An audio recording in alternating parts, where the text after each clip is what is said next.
بسم اللہ الرحمن الرحیم۔ آپ دیکھ رہے ہیں میں YouTube channel Asad Islamic views. Channel کو سبسکرائب کر دیں اور بیل آئیکن کے بٹن کو دبا دیں۔ قدیم زمانے میں سیب کا ایک بڑا درخت تھا۔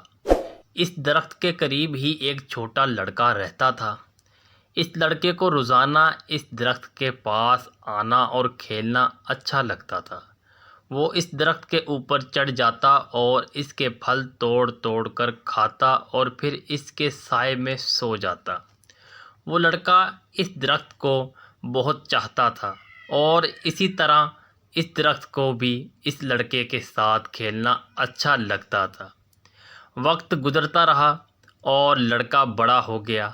اب وہ پہلے کی طرح روزانہ اس درخت کے پاس کھیلنے نہیں آتا تھا۔ ایک روز وہ نوجوان درخت کے پاس آیا۔ وہ مایوس لگ رہا تھا۔ درخت نے اس سے کہا، آؤ میرے ساتھ کھیلو۔ نوجوان نے اس سے کہا، اب میں بچہ نہیں رہا۔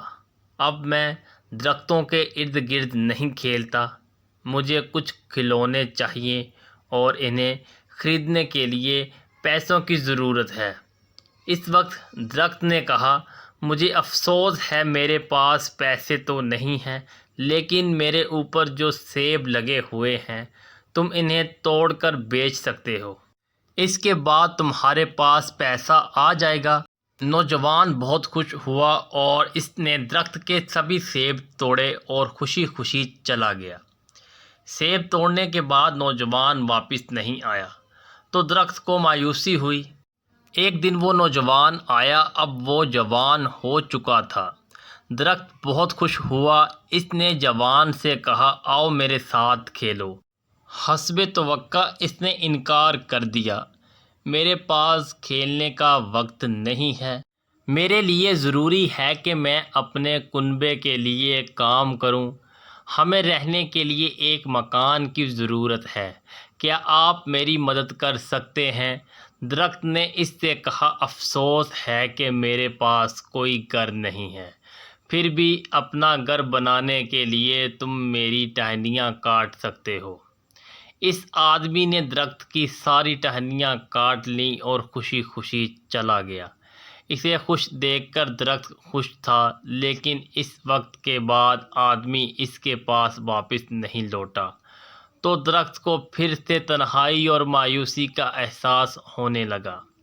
ایک دن پھر جب وہ دھوپ نکلی ہوئی تھی اور گرمی کافی زیادہ تھی، وہ شخص آیا۔ اسے دیکھ کر درخت خوش ہو گیا اور حسب عادت اس سے کہا کہ آؤ میرے ساتھ کھیلو۔ آدمی نے کہا کہ میں بڑا ہو گیا ہوں اور چاہتا ہوں کہ سمندر میں سفر کروں تاکہ خوشحال ہو جاؤں۔ کیا آپ مجھے ایک کشتی دے سکتے ہیں؟ درخت نے کہا، میرے تنے سے اپنی کشتی بنا لو۔ اس سے تم دور تک سفر کر لو گے اور خوشحال ہو جاؤ گے۔ آدمی نے کشتی بنانے کے لیے درخت کا تنا کاٹا اور سمندری سفر کے لیے نکل پڑا۔ کافی عرصے تک نہیں لوٹا۔ سالوں بعد وہ شخص پھر آیا۔ درخت نے اس سے کہا، اے میرے بیٹے، مجھے افسوس ہے لیکن میرے پاس اب کچھ بھی نہیں بچا جو میں تمہیں دے سکوں۔ تمہارے لیے ایک سیب بھی نہیں بچا ہے۔ اس آدمی نے کہا، کوئی بات نہیں، میرے پاس اسے کھانے کے لیے دانت ہی نہیں ہے۔ درخت نے کہا، میرا تنا بھی نہیں بچا کہ تم اس پر چڑھ سکو۔ اس شخص نے کہا، اس پر چڑھنے کی اب میری عمر نہیں رہی۔ درخت نے کہا اور اس کی آنکھوں سے آنسو جاری تھے، حقیقت میں اب تمہیں کچھ نہیں دے سکتا۔